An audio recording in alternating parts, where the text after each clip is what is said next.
What kind of luck do you have with policemen? Policemen? Yeah. So far, so good. Yeah. Actually, the cops are very nice to me. See, I have terrible luck with policemen. Anytime I get stopped for a traffic violation, even if I'm close or on the edge, I'm going to get the ticket. So this morning I'm driving to work, and I see a radar car, and I blow by this guy, and just like that, you know you're in big trouble. So sure enough, about 30 miles later, he catches up to me and pulls me over. And he says, do you have any idea why I pulled you over? And I learned a long time ago there's no point in trying to be cute with these guys. They got a job to do. So I said, of course you pulled me over because I was going 75. And he said, yeah, that's right, you were doing 75. He was so taken aback by the fact that I just owned up to doing 75, he said, well, I won't give you a ticket then. I thought that was pretty nice of the guy. Now, does he ever tune in late at night? And no, he had no idea who I was. Oh, really? And if he'd been watching the show, of course I'd have gotten the ticket. Yes. Good for you. And then he said to me, I said, you know, it's okay if you want to give me the ticket. I said, I was doing 75. I fully expected a ticket. And he said to me, don't worry, the ocean is full of fish. Now,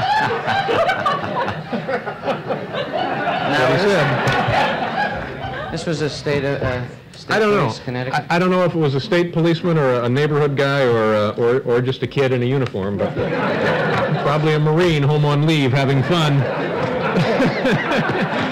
Could happen, I guess. Okay. Oh, here's viewer mail, and look, we don't have an official blue card. See, look, the actual viewer mail letters are on substantial cardboard blue cards. This is. That means we answer our voluminous mail from all over the four corners of the globe. Let's get right to it, shall we? Dear Dave, please don't send me one of those sponges. I wouldn't know what to do with it. Thank you, John Savage. And I see John has enclosed a photograph of himself, and John says he wouldn't know what to do with a sponge. Well, John, judging from your picture, perhaps you might consider washing with it. Okay, let's move on to letter number 2, ladies and gentlemen. It's this flimsy one right here. It may not even work. All right. Dear Dave, while at the library, I thought maybe I'll get the Reader's Guide to Periodical Literature and look up some articles on Dave Letterman. Well, Dave, there have only been 4, count them, 4 measly articles written about you in major legitimate publications.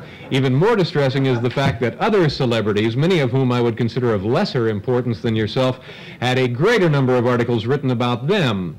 And it's signed, best wishes, Michael Medders. Michael, that's just not true. I've had several fine articles written about me in several fine magazines. I've even been on the cover of many, many wonderful publications. We have a couple of them here, and let me show them to you. This one I'm kind of proud of. This is the cover of the Anchorage Daily TV News, right there. Kind of a Tom Selleck look, and here I am on the cover of the Marvel comic book, The Avengers.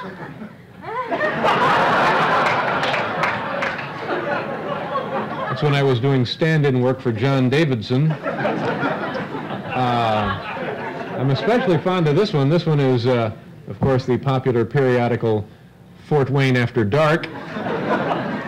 Yeah, I didn't think so. And, of course, here is the Steep. I was on the cover of that. This is the magazine of tea lovers. That's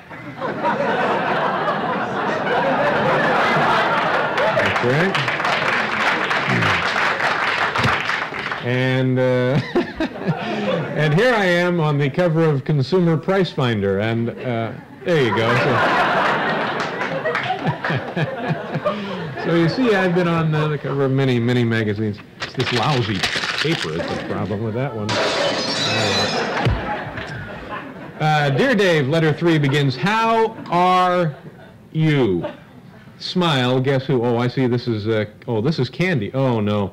This comes from Jim Larchide, Brookfield, Wisconsin. Ladies and gentlemen, I have to make this announcement periodically. When you send in a letter, please do not include food or candy. We, at sometimes during the show, have problems with ants. So I'm going to have to ask you. Oh, no, look at this. Tommy, can we get somebody in here to...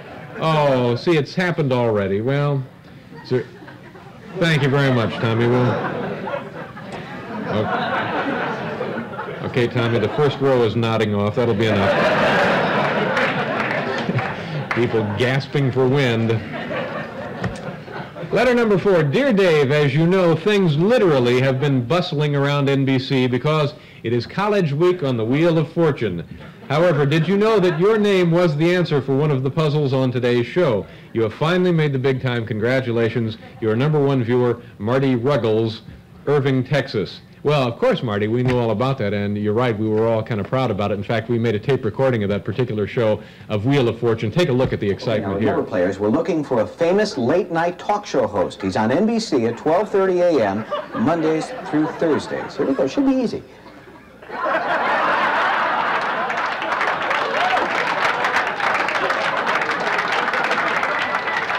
That's a famous late-night talk show host.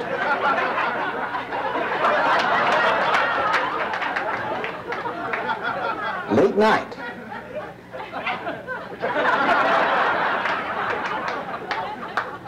Here on NBC, rhymes with Betterman. Very funny young man. Anybody want to buy a vowel? So, is it any wonder we were extra proud when that happened?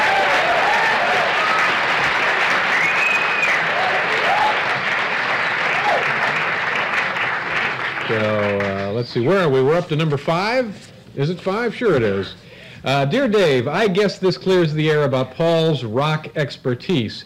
David Bliss, Long Beach, California, and he's included a little, looks like a pamphlet or a flyer for a seminar. Wednesday, January 25th at 7 p.m., Avalanche Awareness. In the mall conference room, Paul Schaefer from the U.S. Forest Service will be on hand to discuss the dangers of avalanches and how to detect and avoid them. Stop by for this clinic and make your next winter outing a safe one. Goodness. Paul, I knew you were a versatile person. I had no idea that there was this other side to you. Well, I guess it's true. I hang with the forestry department every now and then. I don't know. I got a kind of a nutty, offbeat approach to my lectures when I do them. Yeah, now what would have this discussion about avalanche awareness been like? The avalanche thing? Yeah. Well, this is a very, very marvelous David Yazbek composition, which I do in the lecture thing. It goes something like this. Avalanche, avalanche, you cuckoo crazy avalanche. That icy bundle could start to crumble and it's hanging right over your head. Soon we'll all be dead. Hey, unless we are particularly careful to avoid making loud noises with explosives, unnecessary use of crampons or ice axes, and any slope comprised of unpacked dry snow steeper than 25 degrees, and that's how to avoid an avalanche. Avalanche. Hey, and watch out for mudslides on the way home. Thank you very much. Avalanche!